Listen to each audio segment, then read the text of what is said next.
Hi class and Professor Sprague. My name is Barbara Walwork, and the title of my project is Management of Fearful Patients for the Dental Professional. And I think after reading this week's module about accreditation, I was just so surprised at all the hoops that need to be jumped through in order for a school to be accredited.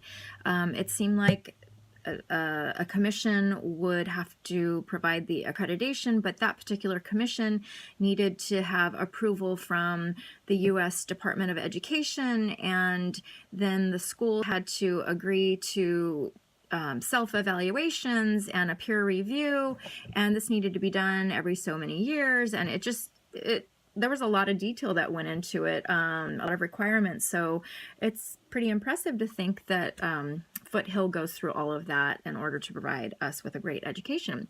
So with that said, also, I just wanted to say I think I speak for all of us students in the completion track that Professor Sprague put in a lot of effort to make our baccalaureate program possible. So thank you.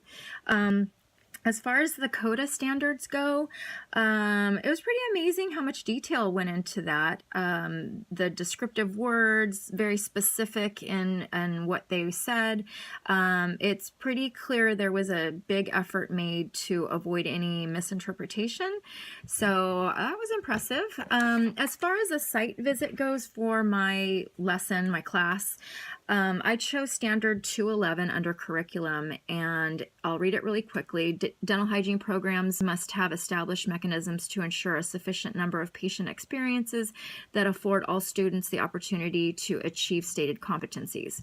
So under the intent portion of this, it says the system to categorize patients according to difficulty level, and for my purposes, the difficulty level is not perio involvement, which I think that's what they are saying in that standard, but the difficulty level being the level of fear for my purposes.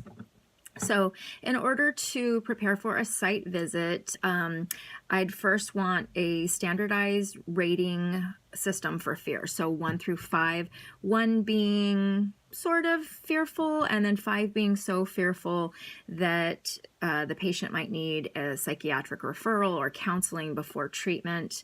And all of the levels would be very detailed in what each level, what level of fear they have.